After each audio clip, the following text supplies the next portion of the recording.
আসসালামু আলাইকুম। আমি আমার লাইফের প্রায় ম্যাক্সিমাম বিষয়ে দারুণভাবে ব্যর্থ। তবে একটা বিষয়ে আমি নিজেকে অনেক সফল মনে করি, সেটা হচ্ছে একজন বড় ভাই হিসেবে। আই থিংক একজন বড় ভাই হিসেবে আমি সফল, আমার ছোট ভাইয়ের মতো একটা ছোট ভাই। ঠিক আছে? Let me explain about it. আমি কিন্তু আপনার প্রবাসে ছিলাম, যারা আমার ভিডিও দেখেন তারা হয়তো জানেন বিষয়টা। আমি প্রবাসে ছিলাম সৌদি আরবে প্রায় 2 বছরের মতো।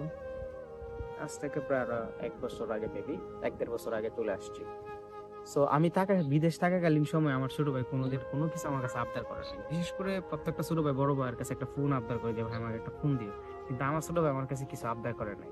ঠিক আছে? উল্টে আরো এইটা বলছে যে ভাই আমার ইচ্ছা তুমি একটা ভালো ফোন চালাও। এবং ওর কথাই কিন্তু আমি তখন আইফোন কিনছিলাম অনেকগুলো টাকা দিয়ে। সো দেশে আসছি, তারপরেও আমার প্রতি তার কোনো আবদার কোনো কিছু ছিল না। ঠিক আছে? বরং আমি ভালো কিছু চালাই, ভালো কিছু করি, আমার স্বপ্নগুলো পূরণ করি, এইটাই ছিল তার তার চাওয়া। ঠিক আছে? সো ফাইনালি অনেকদিন পর, এই তো গত কয়েকদিন হইলো, আমার ছোট ভাই বলতেছে ভাই আমার একটা ফোন কিনে দিও, আমার একটা আইফোন কিনে দিও, আমার ইচ্ছা আমি আইফোন চালাবো। ঠিক আছে? আমার টাকা দিয়ে কিনে দেবো, বাট এরকম না। আমার ছোট ভাই কিন্তু ইনকাম করে, সে কিন্তু আরএফএল কোম্পানিতে চাকরি করে।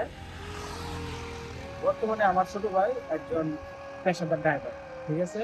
তো সে টাকা দিবে কিন্তু পারমিশন নিতেছে আমার কাছ থেকে। আমার ছোট ভাই তার ইনকামের টাকা দিয়ে সে সে কিনবে, হয়তো আমার কিছু টাকা দিতে হবে, কিন্তু অনুমতি নিতেছে আমার কাছে।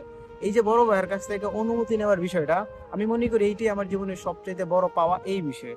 এবং এই বিষয়ে আমি নিজেকে অনেক সফল মনে করি। ঠিক আছে?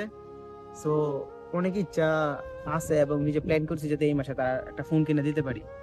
এখন ঋণের টাকাও অনেক জমে গেছে, লাভের টাকা দিতে হবে, মানে অনেক টেনশনে আছে আর কি। ছোট ভাই এতদিন পরে বলছে।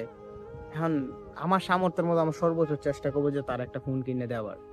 ঠিক আছে?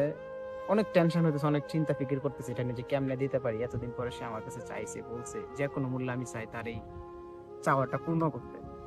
কিন্তু ঋণের কারণে আসলে হয়ে উঠতেছে না। এবং গতকালকে আমার ছোট ভাই ফোন দিয়ে বলতেছে যে ভাই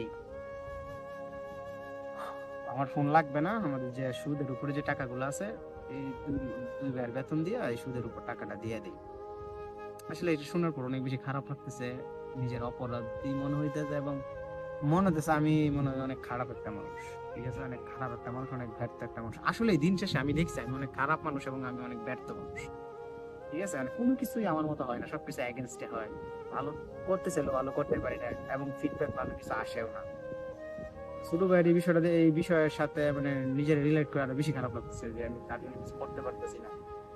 ঋণের কারণে আসলে কিছু করতে পারতেছি না। আসলে মনে না আমি কিছু করতে পারবো। ঠিক আছে? আমি আসলে একটা ব্যর্থ মানুষ, এবং চরম ভাবে বাজে একটা ব্যর্থ মানুষ, এবং বাজে মানুষ। ঠিক আছে? আমার আসলে আমি অনেক খারাপ মানুষ। নাহলে আমার সাথে কেন এরকম ঘটবে, বা কেন আমি এরকম করবো? তো এটা ফোনটা বুঝতে পারলে আমি অনেক ভালো লাগতো, অনেক অনেক ভালো লাগতো। আসলে আমি অনেক ব্যর্থ মানুষ, অনেক খারাপ মানুষ। ঠিক আছে?